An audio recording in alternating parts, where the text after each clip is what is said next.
Hello, welcome to TrueHoop with me, Jarod, Hector, and Coach David Thorpe. How are you, sir? I'm good. How are you? I'm good. In-season tournament quarterfinals are here. David, I love the fact that the NBA, and this is obviously for rest situation, make sure nobody's on the front end of back or second end of a back-to-back. No games on Sunday. The only games tonight are the two of the quarterfinal matchups. And then we'll have tomorrow on Tuesday the other two quarterfinal matchups. So actually, those teams who did not make it, those coaches are probably like, well, we didn't play well enough to make it, but we're getting a couple extra rest days and maybe some practice time mixed in there. I mean, there's no question that that's a benefit. I actually kind of told all my guys that aren't playing in the tournament, like, I'll check in on Monday or Tuesday, like take a couple mental health days. Yeah. It's a gift. Yeah, it's a gift. Well, because you talked about this on the last show, how, so it's, of course, the physical matters, which we know, but it's the mental grind of an 82-game season that wears on these guys. Yeah, it's the combination too. Is how your body feels. Like one of the first things I always ask any player I talk to is how you feeling physically. That sometimes will give me a key to what's going on mentally. One guy said to me yesterday, his legs are just dead, and yeah, I get that. Yeah, so this is a chance to heal, recover, right, refresh, recharge. All those things. No, 100%. And we're going to break down all those matchups for you guys shortly, but we're going to first start off with Ask Coach Thorpe. Again, if you guys want to tap into David Thorpe's big basketball brain, please send us questions at TrueHoop@TrueHoop.com. That is TrueHoop @TrueHoop.com. All right, David, I don't know if you saw this, but The Athletic, when they send out like emails and it'll be like links of like the stories that they have that they're talking about today or whatever. One of the subject lines in an email over the weekend basically said that NBA defense is worse than ever. And this fan of ours, Rich, wants to know, the author goes on to say offensive skills are way up. Rules and more open court today favor offense over defense. But the author still puts out the idea that NBA defense and defenders are bad, which seems both wrong and fodder for NBA dumb fans to cry about how if only the pros tried as hard as those gritty college kids. But Rich says scoring is way up. So what gives? So is it a lot of offense and bad defense, or is it no, defense is good, but these are the best players in the world? People are going to score. I mean, it's a lot. It's it's a big stew, full of everything. When in doubt, run a guy over. That'll be a blocking foul. You get 2 free throws for that. So the refs they're saying this as well. It's, in my opinion, coaches are afraid to coach guys. You have coaches who kiss the ass of their lottery picks who are struggling. They kiss the ass of the lottery picks who aren't struggling. So the lottery picks get a lot of ass kissing going on. You have assistant coaches that just want to keep their job. They don't offer much. They don't challenge much. Obviously, there's exceptions to everything. But that's a lot of what I see. A lot of incompetent coaches, a lot of fearful coaches. They might be competent, but are afraid to really coach guys up, hold guys accountable. I did see video recently of Rick Carlisle calling timeout and basically screaming at Ben Mathurin. Well, in the world I come from, I just bench dudes. And I tell coaches that I advise all the time, just take guys out. You don't have to yell at them. Take them out when they don't do what they're supposed to do. You don't see a lot of that. You don't see much of that at all. You don't want to embarrass someone. You can wait for a timeout, whatever, and make the change. But so those are factors. Guys try hard all the time, commonly, but they pick their moments also when they play too many minutes. There's also a situation where this game is so open, so spread out, and so defensively we're in position, the players are in position of weakness. And when you try to make a play out of position of weakness, the angle isn't great, and use contact, they call a foul almost always, especially against a good player or a star. And how do you build your resume so you can build your value so you can get paid more money when you're on the bench with foul trouble? Can't. Or the other option is kind of fake compete a little bit, let them make the layup with my hands up, whatever, take the risk of fouling out of the equation. And maybe they'll miss, but probably not, and depending on the angle. And I can keep playing and build my numbers up. So it's a pretty easy thing to do. Players are going to choose not to foul in that situation. College guys will foul. They're even dumber because in college they'll miss that shot all the time. And then also it's true that we have incredibly skilled. I mean, like, has anyone watched Nikola Jokic and Joel Embiid play basketball? How about 6'8" Luka Doncic, right? LeBron James, I mean, it never ends. Tyrese Halliburton is a hard guy to guard. He wasn't even a good scorer in college. He is now. So that factors in. We have more players that are more skilled. Everyone's talking about ball movement and 0.5 and all of that. Easier said than done, but once they get it, it makes it very tough. And I think lastly, we don't have a lot of teams built with the kind of defenders Boston's built with. And I think that's a mistake. I think that we're too caught up in offense first. So there's better defensive players that don't get in because they're not as good on offense as they are on defense. And so they don't play as much. And so we have a lot of offensive-minded players who aren't inclined to defend the way they can. But every year come playoff time, we see the real thing. And it's also easier to lock in 30 teams, 29 other teams. You know, you don't really know tendencies as well as you might as you will in the playoffs when you see the same team all the time. No, that's perfect. Love that. Love that breakdown. All right, this last one comes from our Daryl. He would love to hear a compare and contrast of players that get their 3 to 4 year development in the G League, the NBA and the G League, versus those that stay in college longer and get their development in a college setting. Specifically, how Jaime Jaquez fits right in with Miami. The last time I saw a study, which was a while ago, a decade ago or so, there was basically an examination of every player, how they did in the NBA, and how many years they played in college. Or back then, the study was done recently enough to when you didn't have to go to college, like LeBron. Okay, all the best players didn't go to college at all, and the next year went to 1 year, then they went 2 year. Like, it's a myth to think that college has some kind of monopoly on player development. That's for sure. It's a myth. That there is some benefit to some players to staying. Jaime Jaquez does know how to play. The idea that had he gone to the NBA 3 years ago, if a team, this is where the NBA fails, I think, in many cases, had they been able to project 3 years ago, this is what he would look like in the fourth year, which would be his rookie season, but it should be his fourth year of NBA now, then I think he'd be just as good, if not better, than he is now, because they learn how to play in the NBA too, especially if the G League's used well and you have assistant coaches focused on development. Their colleges, JJ Redick said this on a podcast a while ago. He was watching a game with a friend. It might have been last season. I don't remember. And but I think it was the week 1 of this season. And he said, me and my buddy, who haven't played college basketball in a long time, the coaches that we've seen coached against us and now are coaching still in college, we know all their plays. Nothing's changed. That's very true. The same programs run the same shit all the time. When they change coaches, then the franchise can change the program. You know, the offensive defensive strategy will change. So I think that there's a benefit to some players to stay. There's a benefit to some players to leave. And development can happen in both college and the pro level. I don't love it in the G League, more or less, but I certainly allow for the possibility of that to happen too. Love it. Guys, this is a sampling of what you get from Coach Thorpe's Big Basketball Brain if you send in great questions. Again, that is TrueHoop at TrueHoop.com, TrueHoop at TrueHoop.com. All right, David, it is time to talk about quarterfinals of the in-season tournament. We're in the knockout round phase, so you win, you advance. You lose, sorry, no trophy for you. All right, first game, we got Boston Celtics at Indiana. Boston, of course, the number 1 team in the NBA. But Indiana was electric in their group stage of the in-season tournament. So the Pacers are number 1 in pace, first in offensive rating, and last in defensive rating. Celtics are last in pace, 4th in offensive rating, but 1st in defensive rating. In terms of injuries, Kristaps Porzingis is out with a calf for the Celtics, and for the Pacers, Obi Toppin and Tyrese Halliburton are questionable. My guess is they're going to play. This is like one of those, David, and you know, as growing up, you were a boxing fan. Styles make fights, right? One team loves to race up and down the floor. The other team does not. What are you seeing in this matchup? Yeah, the whole styles and strategy stuff, I noticed that stuff. But once the game starts, like I was a boxing fan when my papa was alive. Once the fight starts, it's on for whatever's happening is happening, right?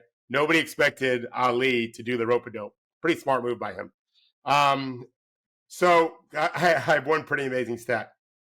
Indiana was down in Miami for 2 games in 3 days. I was there for one of the games.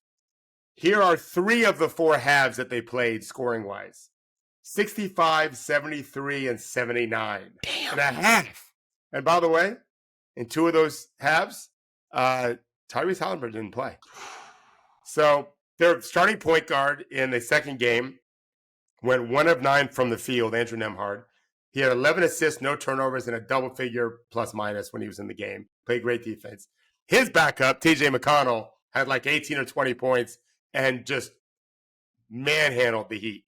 Like they should be calling them today about a trade. Like right now. He'd be a good point guard for them. So Indiana can really score. I thought Tyrese was sick before that last game, which right away I thought Miami flew.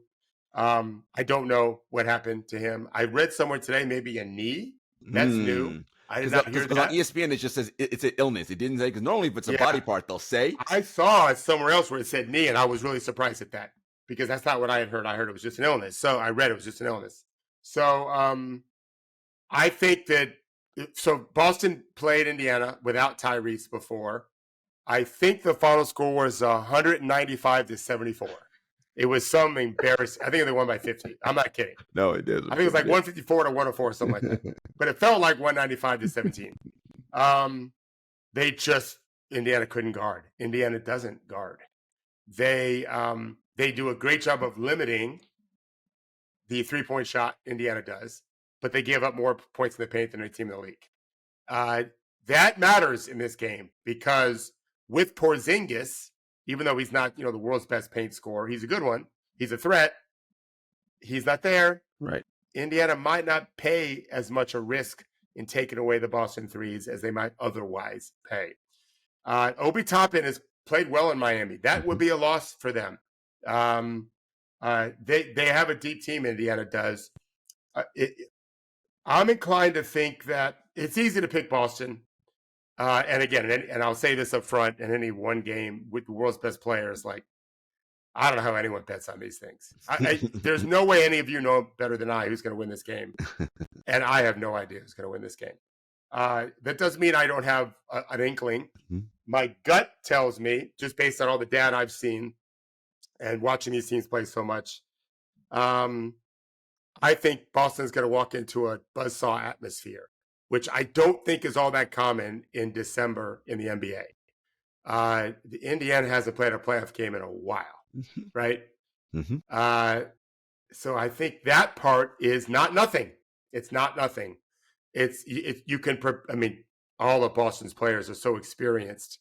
They played road playoff games before, but not in December. Mm-hmm.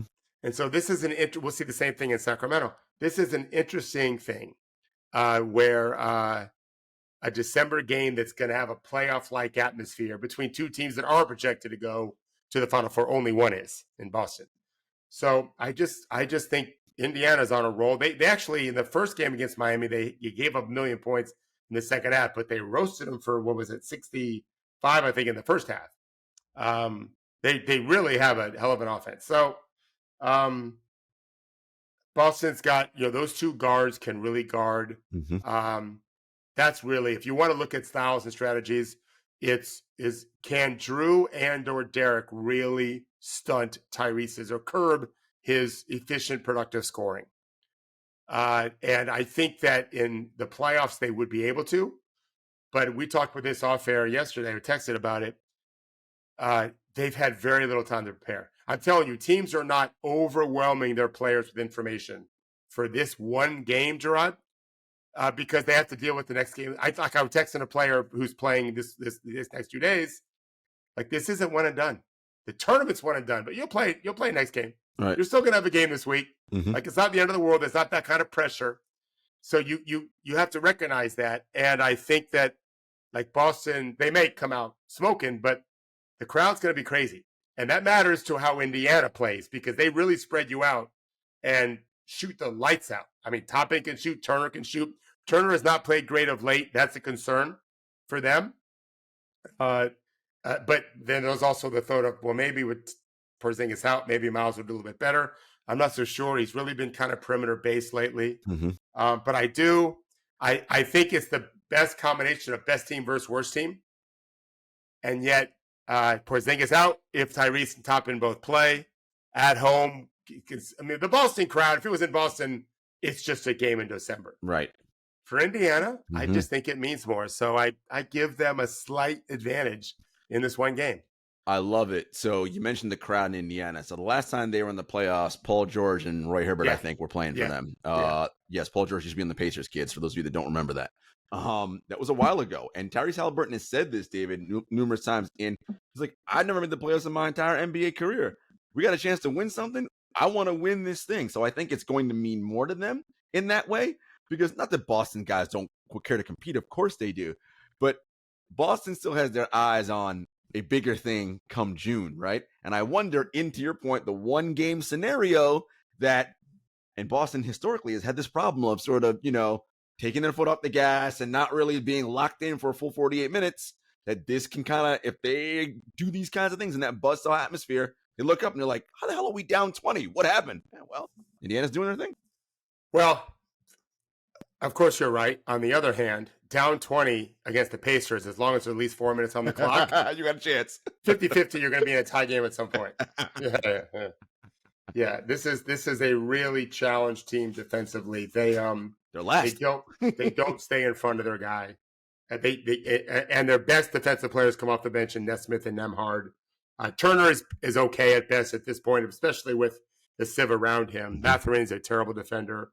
Buddy Hield's competing on defense. That's a plus. He's a big X factor. His ability to shoot the ball. When they steamrolled Miami, there was a stretch in the third quarter where Nembhard was at point guard, just diming up everyone. He made 2 shots the whole game, diming guys up. And Buddy he and Tyrese both look for Buddy a lot, as they should. If he's not making shots, Rick might take him out. Rick's done that before, Carlisle. But I think Boston will come out ready just because they are competitive. And I think for Mazzulla, he hasn't had a lot of playoff success. Correct.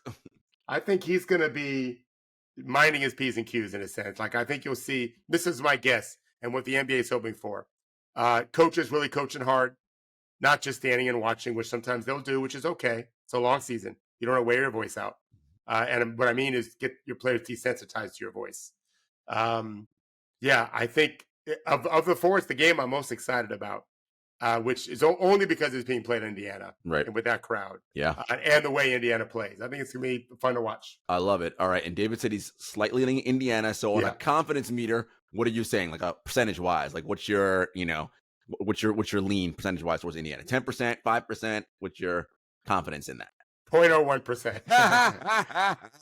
This is the best team in the league, and we just haven't seen a lot without Porzingis. And you make a good point. I might have given it 51% had you not just reminded me that most of those guys have not played the playoffs before. Mm-hmm. They're going to be feeling it a little bit too. Not that these guys haven't played important games. Nembhard played the NCAA finals. Tyrese may have gone this final 8. I don't remember his sophomore year at Iowa State. Like these guys, Miles may have played in the playoff game. I think Turner maybe. I think so. As a young player, maybe not. God, it has been a long time. Do you remember? Was it Danny Granger? Yes. He might have been on that Pacers team. Wow, it's back in the day. He's like 54 years old now. No, not really. But that's how long it's been. Yeah, Rick Carlisle had it. He wasn't even coaching the team. That's so funny. He wasn't even coaching that team. The Phoenix Suns coach was coaching that team. Right? Vogel. Yeah, it was Vogel. See, this is the NBA. It's like dog years, people. You're just like, wait, right? No, that matchup should be exciting. What do you think? I am gonna lean Indiana, and it's because I like their style of play. And in any one game scenario, look, if this is a best of 7 series, no, we pick Boston for right. Sure. But in a one game scenario, if you're not really, it's a hard thing to just adjust to on the fly. And if they're shooting, you say this all the time. Indiana fires up a lot of threes. If it's a night where they make a bunch, you're just not going to beat them. That just is what it is. But they also lead the league in paint scoring. Yes, true. So without Porzingis, Boston's got to guard that 3. Indiana's going to be driving it a lot. That's a big deal for them. They want to fight for a great shot in the paint. Yeah, in any one game, being at home and all the things matter. I think it's going to be an electric situation. I really do. Yeah. I'm leading paces on that. All right, guys. Second matchup is going to be the New Orleans Pelicans at the Sacramento Kings. The Kings are 10th in offensive rating, 22nd in defensive rating. Pelicans 15th in offensive rating and 13th in defensive rating. Matt Ryan and Larry Nance are out for the Pelicans. Alex Len is out for the Kings, and Chris Duarte is questionable. All right, so I don't look at. I mean, you just gave the stats, but that was this 20-game stats or 19 games, whatever they played. I tend to look at more recent play, and that's just how I've always done it. As I do, as you know, I do this thing with Zach Lowe every year, 8 years in a row, whatever we've done it, 8 years out of 9 or whatever, where we're doing all 8 playoff series, and so I tend to look at recent stuff, how teams have evolved and whatever. It's harder with the Boston game because Porzingis is out. These teams should be pretty full strength, right? A couple of things jump out at me when I look at it. One is Zion's playing has gotten better. He's been over, I think, 26 in every game but one since maybe November 16th. That game they beat the Spurs by 15. They didn't really. Everyone was open in that game, but he's looking better. He was really struggling to finish at the rim, just because he was rusty, in my opinion. And that is trickling up. His mid-range game, which is almost non-existent, still trickling up. Brandon Ingram can't make a three, but everything else looks pretty good, very good, not even elite at the rim. And then before we get into stats, I look at New Orleans in the playoffs have been interesting. They have that two-headed monster with Ingram and Zion, and they've got some defensive players. Trey Murphy's back. We don't know how healthy he's going to be. He's played one game. Jose Alvarado gets after it defensively. They've got Valanciunas is a good offensive player. That leads us into the matchup situation. So I looked at a few different things. The Pelicans in the last 8 games are 5th in points in the paint. And the Kings are 18th in defending the paint. That's a problem for me. Yeah. New Orleans gets a big advantage there. And that's because of Zion's just getting better. That number would be lower if Zion wasn't playing well. Who's guarding Zion? Who's helping on Zion? Not Sabonis in either case. That's a real issue. And so if you divulge too many resources devoted to Zion and his left-hand downhill drives, you're leaving Murphy, Valanciunas, McCollum, Alvarado, if he plays a good amount, which I think he will, to guard Fox. That's a problem. This is actually pretty interesting. Then the Pelicans are 3rd in points off turnovers, and the Kings can be sloppy with the ball, and that gives me another lean towards New Orleans, which is where my lean is that the Pelicans defensively can get out and go, and Sacramento's going to have to be sharp in their offensive execution. And they're 14th in the league, I think, in turnovers. So that's a problem for me. Whereas Sacramento points off turnovers is 24th. Yeah. They're not. I'm surprised at that. They don't really force as many as what you thought they might. At least I thought they might. Also, Sacramento's 4th in 3 points attempted. They want to shoot a lot of threes, right? They spread you out. They got Sabonis looking for cutters. He can score inside. They're not the Cuisinart, but they kind of are similar. No surprise Mike Brown came from Sacramento. The Pelicans are 29th in 3-pointers attempted. And that's bully ball versus the Cuisinart. Yeah, what's a knockoff version of the Cuisinart? I don't know. I'm not a kitchen guy. You're like, yeah. So it's like, so Cuisinart is like the top end. So this is like whatever the Lowe's brand is, right? So it's like the next level below, right? Yeah. And so New Orleans also they're 4th in opponents' points off turnovers. They don't turn the ball over as much. They're 11th overall in turnovers total, and they get back pretty well. Ultimately, I would lean a little bit stronger confidence with New Orleans as opposed to Indiana, even though it's on the road, and I think the Kings crowd will be great. If you pick 2 cities that absolutely would be perfect those games, I really think Indianapolis, and Sacramento are great. Yeah, they're not big cities like top 5 population. Those cities can get bored. Miami, Houston. Mm-hmm. This crowd can't, of course they can be loud too. This crowd should be great. But when you've got Zion, it's like the Avengers having the Hulk. They have the Hulk on their team. And he hasn't had much of a stage, No, Jarod. he hasn't. And so I think Willie Green is going to have his guys really excited to say, hey, we want to show the world what we got. You don't get that in the NBA a lot. Yeah. With the opportunity. That's what the cool thing about the NCC tournament, I think. Yeah. And so, yeah, I just in one game I'm going with Zion. You're going nice lean there. Okay. Yeah. Of course, I all agree with everything you're saying. I wonder. De'Aaron Fox kind of had his coming out last year in the postseason. For people who didn't know who De'Aaron Fox was, not us. What does De'Aaron Fox do on this stage? To me, when Fox is playing at his best, he's as good a lead guard as anybody in the league. He's amazing. And first of all, he's fast, so you can't stay in front of him. And that three is falling, which it is like, well, now you're like, what do I do? He's hitting threes and he can beat me off the dribble.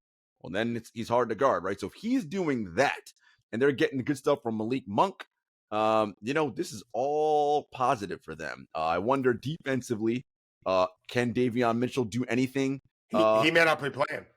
That's right. I think he might be out.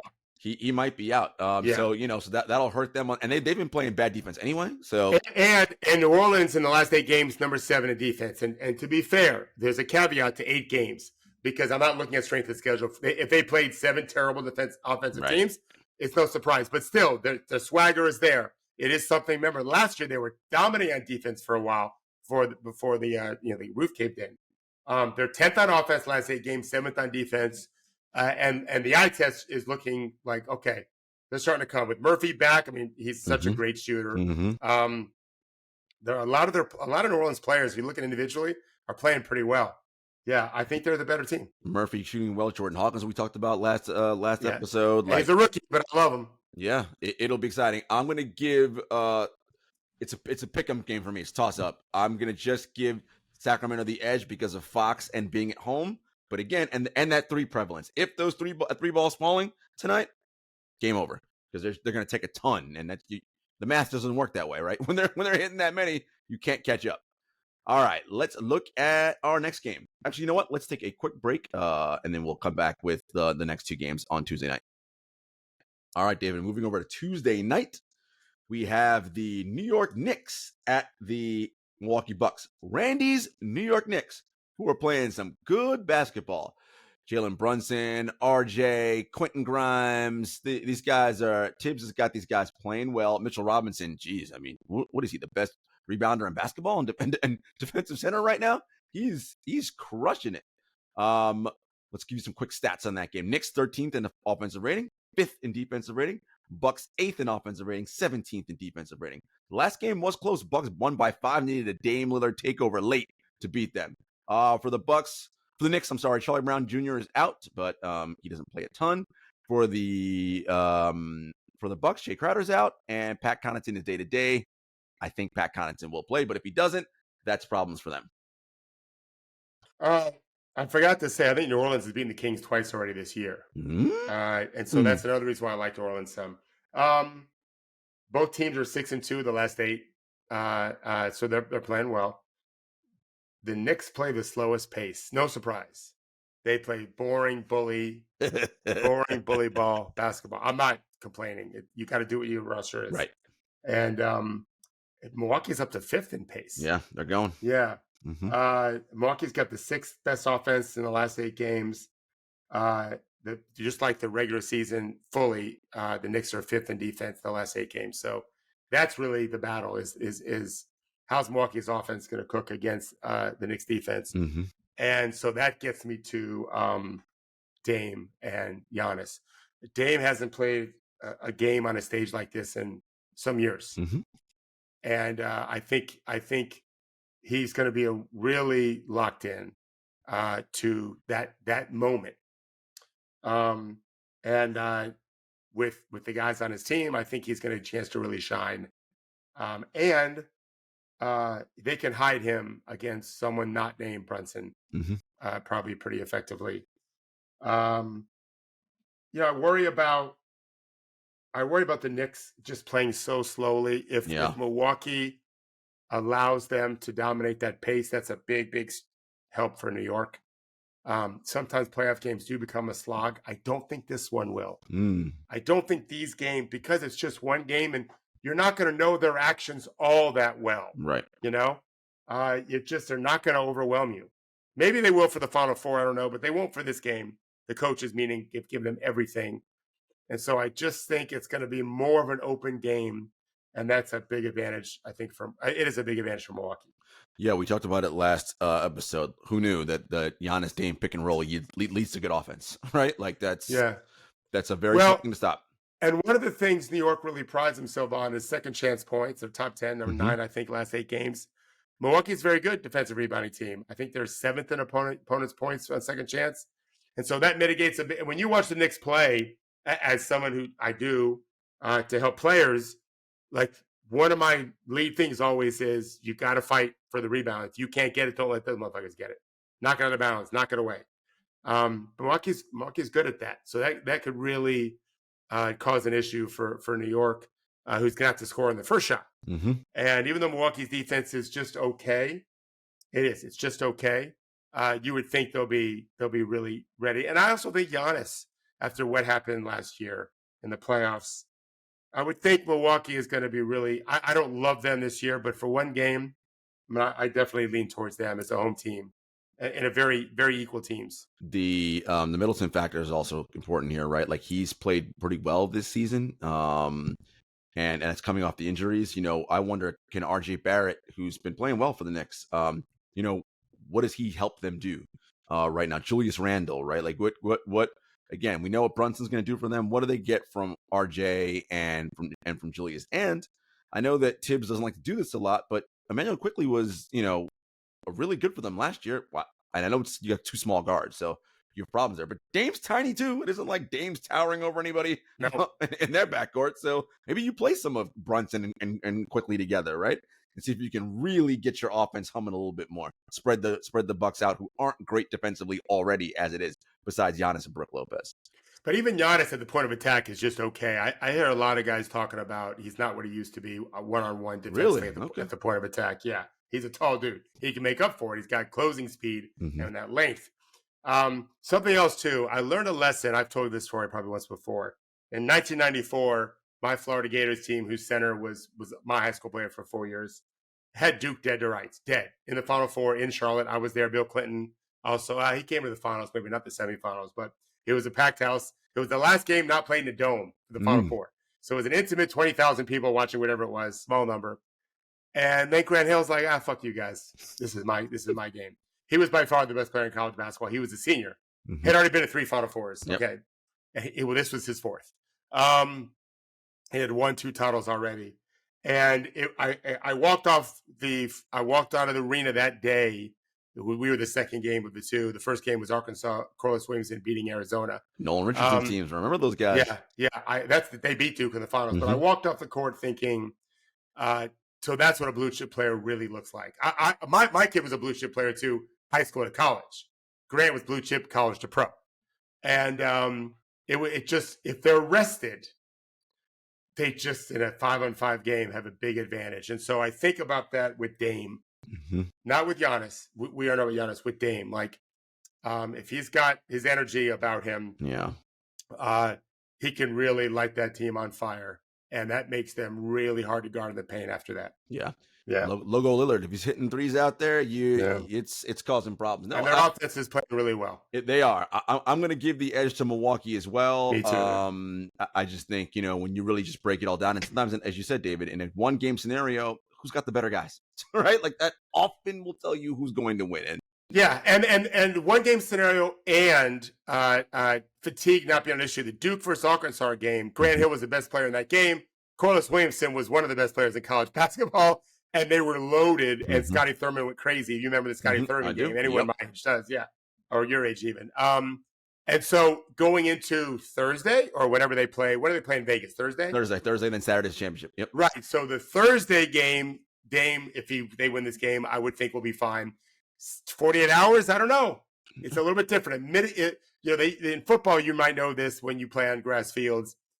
the slower team that hosting the faster team would let the grass grow more. Yeah, It never made sense to me. But it until I realized, it's all about timing. It's not Right. about slowing your speed down compared to my speed. It's you have speed as an advantage, and we're going to fuck your speed up. We're going to be slower too, but your rhythm's going to be off. Right. So this is what 2 games in 48 hours. The second game might impact that. But I think in this situation, no team has played since Saturday night. Yep. Yeah, so it is second game in 3 days, but being the first game of the tournament, whatever, for the knockout round, I think we'll see I think we're more likely to see a better Dame than we would be maybe on Saturday if they make it to the finals. Okay. Because then you got to add the travel into that, right? They got to get out to Vegas, which it's going to also be a thing. Yeah, for sure. All right, the last game of the quarterfinals Tuesday will pit the Phoenix Suns at the Los Angeles Lakers. Suns are 0-2 against the Lakers this season, but led both those games in the fourth quarter and just collapsed on the stretch. No Devin Booker for either of those games. He'll be in Tuesday's game. Suns are 7th in offensive rating and 21st in defense. Lakers 19th in offense, 12th in defense. Bradley Beal is out, as we know. Eric Gordon's day-to-day, expect him to play. Gabe Vincent did not play last game for the Lakers. Same thing. We got LeBron. We got KD. Booker is definitely out. He's in. Booker is in. Oh, Booker's playing. Yes. I got a different. He did not play the first 2 games against the Lakers. He will play. Right. Yeah. I thought, okay. Booker's here. I'm glad you told me that. Last 8 games, both Phoenix 6-2, Lakers 5-3. Phoenix playing a slow pace, 27th last 8 games. Lakers at the 10th in pace. So they want to push it more. That's what LA's like to do. Yep. With LeBron last year too. Ham wanted them to run a lot, which I thought was smart. Because they're not great in the half court. No. They're 24th in offensive rating in the last 8 games. Phoenix is 9th. Lakers are 6th in defense though, but Phoenix is 14th. Not terrible. Pretty average. Let's see. Fast break issues. The points in the paint. Lakers are really good defending the paint, but Phoenix doesn't really care. They're not a team that thrives on that as much. Neither team shoots a lot of threes, Jarod. Yeah. Phoenix 27th in attempts and LA in 28th, which mitigates the fact that Phoenix does a good job defending the three. They're 7th in threes allowed. LA doesn't care. Right. That's not how that's not what they do. Yeah.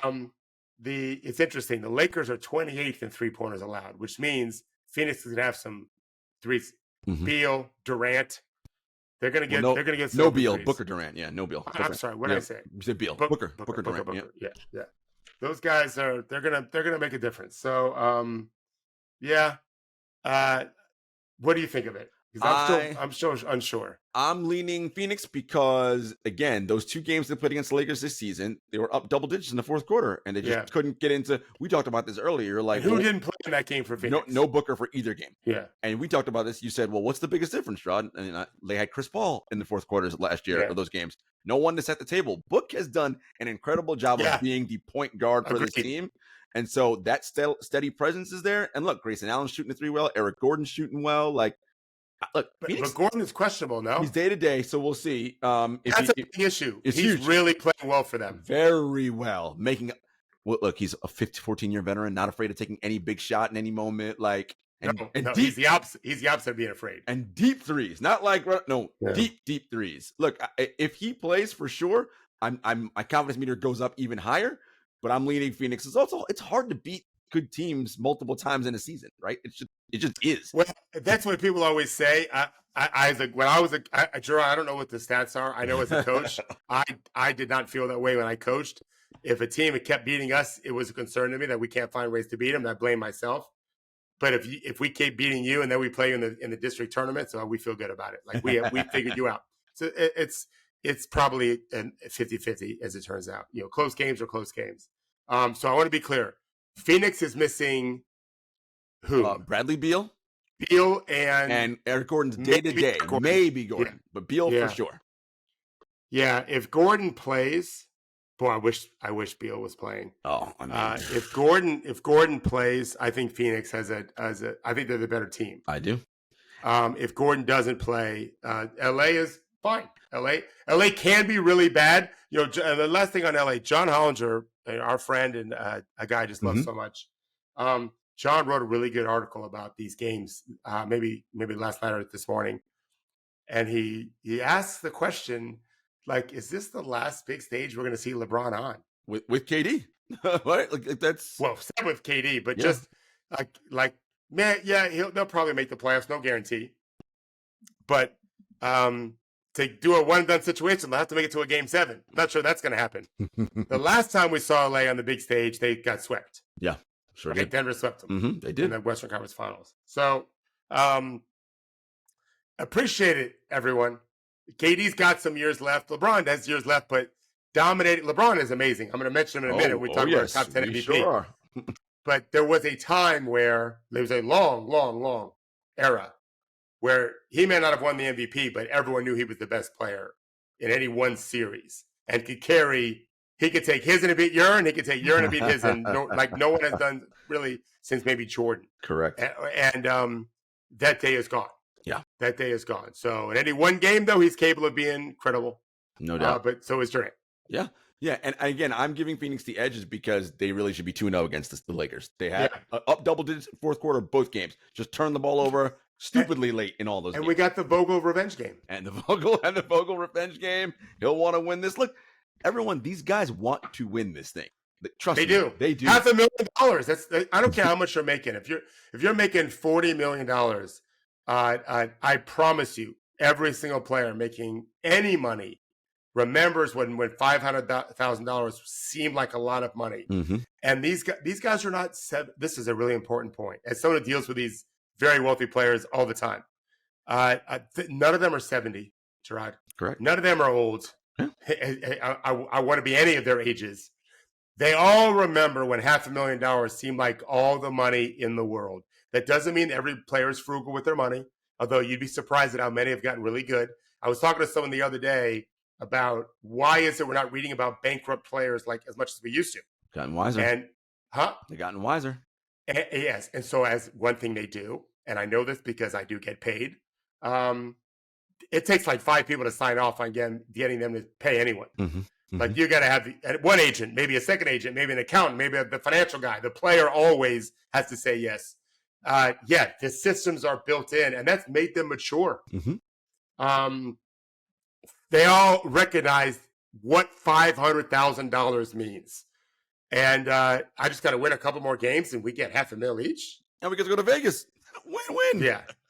Yeah. Although I don't think there'll be a party. I don't imagine they will be. It's a good question. I talked to a player last couple of weeks who was in a real big party city, and they played multiple games over the course of a few days, 2 games, and he didn't go out after they lost the first game. They want to win games, man. And they sometimes will get destroyed when they lose. I don't see much partying. No. Maybe the loser. Well, the losers. What happens if you lose tonight? Yeah. So then, if you lose tonight, you are back in the regular season pool of games. So then you'll get added onto the schedule. You're going to play the so team. Those games still are to be determined. Okay, that makes sense. So I think the Vegas is for everyone else but the players. If for that, it's warm weather. I will say, I talked to a player who was in a warm weather climate recently. And he didn't tell me this. He told his dad, "I'm getting a tan." Yeah. The player wasn't white, by the way. I'm getting a tan. NBA is mostly a winter sport, obviously, and mostly in cold weather cities, right? So it is nice to get some warmth. I will say this too. They always talk about pros and like the love of the game when you're a kid and all the joy. This kind of brings a little bit of that back because this is like when they're AAU and like, all right, we got the national tournament in Vegas and we got to win this thing. It's going to bring a lot of that kind of feeling back because it's different, right? We're like, oh, we're going to Vegas for this game. For the big trophy. All right, we're amped. Let's go do the thing. It's going to be fun. Yeah, that's not nothing. A lot of them played in Vegas. AAU is big in Vegas in the summer. Yeah, I think if Eric Gordon plays, I lean Phoenix. If he doesn't, I'll lean LA. Yeah. Very good. All right, guys. At the season tournament again. Tonight will be Boston at Indiana and New Orleans at Sacramento. Tomorrow night, Tuesday, will be New York at Milwaukee. And Phoenix at LA. And then Wednesday, we'll have normal slate of games. Thursday will be the semifinals in Vegas. You have your Final Four. Friday we'll have normal slate of regular season games again, and Saturday will be the championship game, only game played. I love that the NBA is doing that, giving these tournament games their own stage. There'll be no other games but the tournament games, and that's pretty cool. All right, it is now time for our version of the MVP ladder. And, David and I, look, we just mentioned this player's name, so I'm sure he'll be in your list somewhere. But let's start at the bottom, David. We'll go from 10 up to the top. Number 10, I have a player on one of the best teams in the West who isn't. The top 3 teams in the West didn't make the in-season tournament, but I've got Anthony Edwards. Whoa, we are like almost simpatico. He's a number 9 for me. I got De'Aaron Fox in number 10. Yeah, I don't have Fox on the list. Yes, because you have LeBron. That's correct. I've got Donovan Mitchell at number 9. You have Edwards. Edwards. I got Tatum at number 8, although he probably should be higher than that. I've got Tatum. I have KD at 8, Tatum at 7. Yeah, I have KD the other way around. Yeah, I have KD at 7. Yeah, you're probably right. Boston's playing so well. I gave it to them because they got the better record. So I'm like, well, Yeah, but considering this isn't the end all be all just yet, I didn't really mind. I got a nice little swath here. I'm just going to quickly go a few. I got KD, LeBron, Giannis, Steph. That's how many MVPs between those guys? That's a nice little run. Oh, well, more than that. LeBron's got 4, Steph 2, KD 1, Giannis 2. Yeah. So I've got the MVP row. That is MVP right row. There. Yeah, I'm in the corner. You continue to give love to the older guys. Again, I penalize records. Like Golden State been struggling. By the way, 20-something point lead to the Clippers. Like, what the hell happened in that game? They got some things to work out in Golden State. I don't know what's going on over there. Luka's 6 for me. Yeah, I don't reward players who aren't playing defense. Well, fair enough. He's just not doing it. If they suck, he's not playing defense. Yeah, if Luke, I will tell him if he wants my vote, you got to care about defense more. So that means Halliburton also not in your top 10 list. That's correct. Okay, because he doesn't play. That's correct. Well, you know what? The metrics on Halliburton are mixed because I've seen some that says he's playing defense somewhat well, but I couldn't put him above those other guys. And his team just wiped out Miami without him.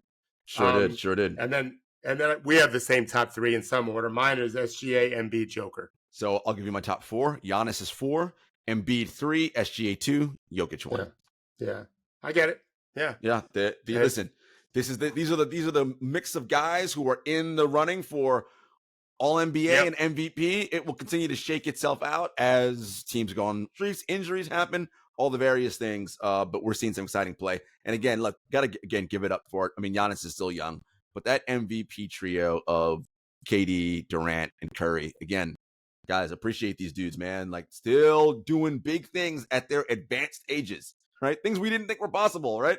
When guys get into, Kareem at year 20, and I love Cap, wasn't doing this, like, wasn't doing his usual thing. As someone who's much older, there's pictures all the time on the internet of like famous shows from the 70s and their ages. Like I just saw one of the Mary Tyler Moore show, and they're all in their 30s and 40s. They look old as fuck. We've evolved as a species because of science that we can do more than we could 20 years ago at this age. So hell, I just bought my first rower last week.